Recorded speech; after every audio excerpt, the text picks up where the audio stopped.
नमस्कार दोस्तों retention list अब सबके सामने आ चुकी है। 10 की 10 फ्रेंचाइजी रिटेंशन लिस्ट घोषित कर दी हैं।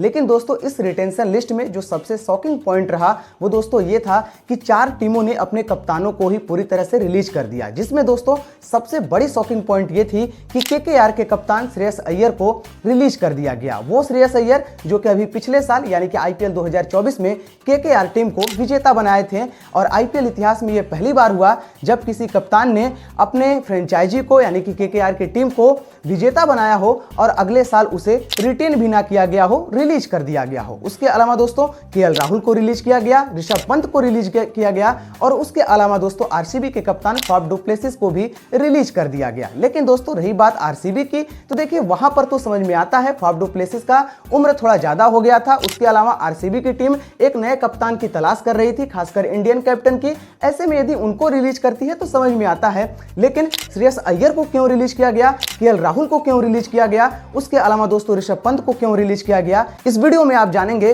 कि आखिरकार इन बंदों को क्यों रिलीज किया गया, पर्दे के पीछे की पूरी कहानी क्या थी। ऐसे में भाइयों यदि आप जानना चाहते हैं तो इस वीडियो को पूरा कंप्लीट देखते रहिए।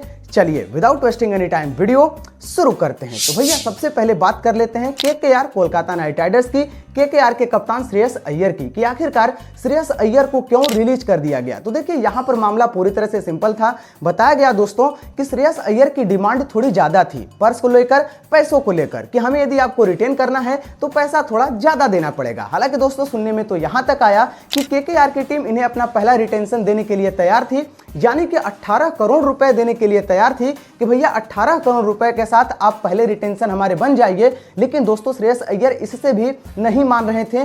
श्रेयस अय्यर का मानना था कि यदि मेरे को आपको रिटेन करना है तो 18 से ऊपर देना पड़ेगा। और दोस्तों सुनने में तो यहां तक आया कि श्रेयस अय्यर कुल के कुल पूरे के पूरे 30 करोड़ रुपए मांग रहे थे। हालांकि दोस्तों 30 करोड़ रुपए को हजम करना मेरे लिए थोड़ा सा ज्यादा हो जाएगा। मैं नहीं मानता कि श्रेयस अय्यर इतना भी मांगे होंगे, लेकिन मेरे को लगता है कि हाँ श्रेयस अय्यर 22 से 23 या 23 से 24 करोड़ मांगे होंगे। ऐसा इसलिए क्योंकि दोस्तों श्रेयस अय्यर आईपीएल विजेता कप्तान थे।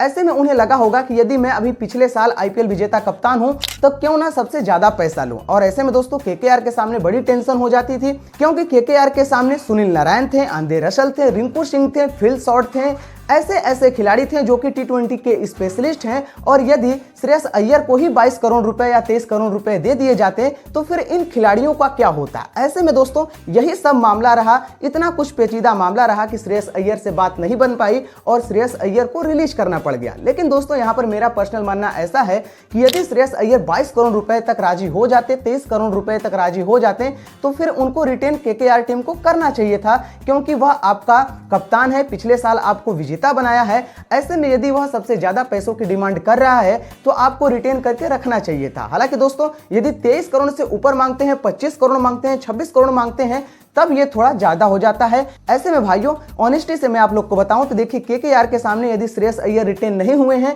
तो उसके पीछे सिंपल सा रीजन यही है कि कहीं ना कहीं श्रेयस अय्यर पैसों की डिमांड ज्यादा कर रहे थे और केकेआर थोड़ी सी वहां पे फंस गई कि आखिरकार क्या 22 से 23 करोड़ या 24 करोड़ रुपए श्रेयस अय्यर के पीछे लगाने चाहिए या फिर उन्हें रिलीज कर देना चाहिए। और ऐसे में दोस्तों केकेआर की फ्रेंचाइजी ने फाइनली डिसाइड किया रिलीज कर देना चाहिए। वैसे भाइयों केकेआर के फैंस आप लोग कमेंट बॉक्स में लिखकर यह बताइएगा कि यदि श्रेयस अय्यर 23 से 24-25 करोड़ रुपए मांग रहे थे तो क्या केकेआर की टीम को श्रेयस अय्यर को 25 करोड़ रुपए देने चाहिए थे या फिर रिलीज करके अच्छा किया। कमेंट बॉक्स में लिखकर अपना फीडबैक जरूर दीजिएगा। मूविंग ऑन दोस्तों बात कर लेते हैं एलएसजी टीम की कि आखिरकार एलएसजी की टीम केएल राहुल को रिटेन क्यों नहीं की। तो देखिए मामला बिल्कुल सिंपल सा था, बात बिल्कुल सिंपल सी थी कि आईपीएल 24 में जिस तरह से संजीव गोयनका ने केएल राहुल की भरी समाज में क्लास लगा दी, बीच मैदान में क्लास लगा दी, वहीं से मामला बिगड़ गया, वहीं से रिश्ते टूट गए, तार खनक गए। और ऐसे में भाइयों केएल राहुल ने कहा कि ठीक है आप बीच मैदान में मेरी बेइज्जती कर दिए, ऐसे में मैं अब आगे कंटिन्यू एलएसजी के लिए नहीं करूंगा।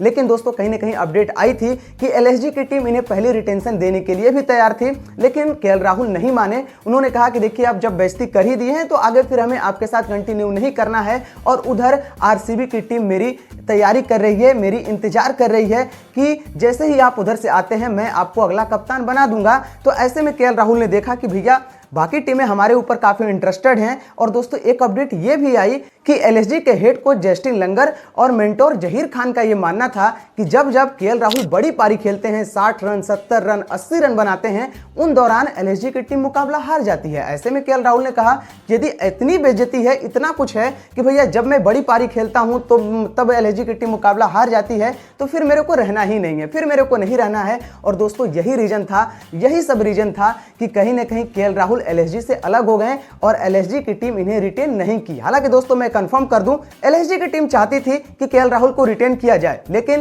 केएल राहुल ने कहा कि भैया हमें आपके साथ अब आगे कंटिन्यू नहीं करना है। दोस्तों जब रिटेंशन लिस्ट आ गई, उसके बाद जब संजीव गोयनका से सवाल पूछा गया तो उन्होंने कहा कि देखिए हम उन खिलाड़ियों को रिटेन किए हैं या फिर उनको रिटेन करना चाहते थे जो जीत की मानसिकता के साथ खेलते हैं, जो जीत की मानसिकता के साथ खेलते हैं, ऐसा नहीं खेलते कि अपने के लिए खेलते हैं, टीम के लिए जो खेलते हैं, मैं उन्हें रिटेन करना चाहता था। यानी कि दोस्तों संजीव गोयनका ने भी कहीं ना कहीं साफ किया कि देखिए केएल राहुल उतना अच्छा नहीं खेलते, उनका स्ट्राइक रेट उतना अच्छा नहीं होता। और यही सब रीजन रहा कि कहीं ना कहीं केएल राहुल अब एलएसजी से पूरी तरह से अलग हो गए हैं। एनीवे दोस्तों आगे बढ़ते हैं और बात कर लेते हैं ऋषभ पंत की कि आखिरकार दिल्ली कैपिटल्स की टीम ऋषभ पंत को रिटेन क्यों नहीं किया। तो भैया इसमें मामला बिल्कुल सिंपल सा था और मामला ये था, सबसे पहले तो दोस्तों मैं आप लोग को बता दूं, दिल्ली कैपिटल्स को 2 ओनर रनर अप करते हैं, आगे चलाते हैं, जिसमें जेएसडब्ल्यू हैं और जेएमआर हैं। और दोस्तों इन दोनों ग्रुपों में ये डील डन हुआ है कि 2 साल आप देखेंगे और 2 साल मैं देखूंगा। और ऐसे में दोस्तों आईपीएल 25 में जो ग्रुप देख रहा है उसका नाम जेएमआर है। ऐसे में दोस्तों जेएमआर और ऋषभ पंत के बीच रिश्ता कुछ अच्छा नहीं है।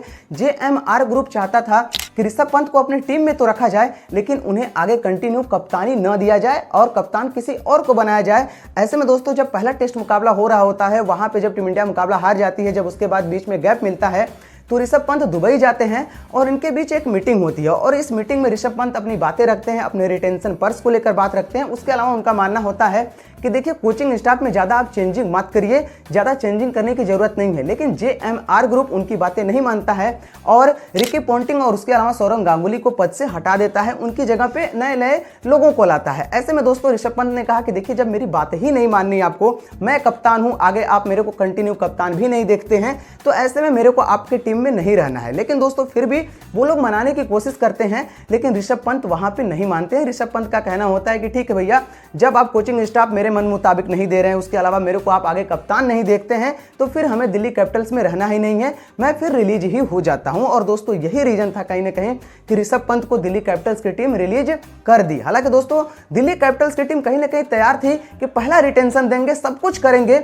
लेकिन आप कप्तान मत बनिए, कप्तान के तौर पे आप मत खेलिए, मैं किसी और को कप्तानी देना चाहता हूं। और उसके अलावा दोस्तों ऋषभ पंत को जो बात उनके दिल पे लग गई, वो बात ये थी कि भैया मैं इंडिया से दुबई आता हूं, आपकी मीटिंग अटेंड करता हूं, मीटिंग में आने के बाद कहीं ना कहीं मैं अपना प्रस्ताव रखता हूं कि देखिए ज़्यादातर चेंजिंग मत करिए, लेकिन फिर भी आप जितना चेंजिंग कर देते हैं तो फिर हमें आपके साथ नहीं रहना है। और ऐसे में दोस्तों कहीं ना कहीं यही कुछ रीजन था कि रिलीज कर देती है। वैसे भाइयों दिल्ली कैपिटल्स के फैंस आप लोग कमेंट बॉक्स में लिखकर ये बताइएगा कि जब अब ऋषभ पंत आपकी टीम में नहीं है तो फिर आपका अगला कप्तान कौन होना चाहिए, या फिर ऋषभ पंत को रिलीज करके क्या टीम सही फैसला ली है या फिर पूरी तरह से गलत फैसला ली है। कमेंट बॉक्स में लिखकर अपना फीडबैक जरूर दीजिएगा। बाकी दोस्तों यदि हमारी वीडियो पसंद आई हो, जानकारी पसंद आई हो, तो वीडियो को लाइक करके चैनल को भी सब्सक्राइब जरूर करिएगा। चलिए भाइयों मिलते हैं नेक्स्ट वीडियो में किसी और वीडियो के साथ। यहां तक वीडियो देखने के लिए दिल से धन्यवाद।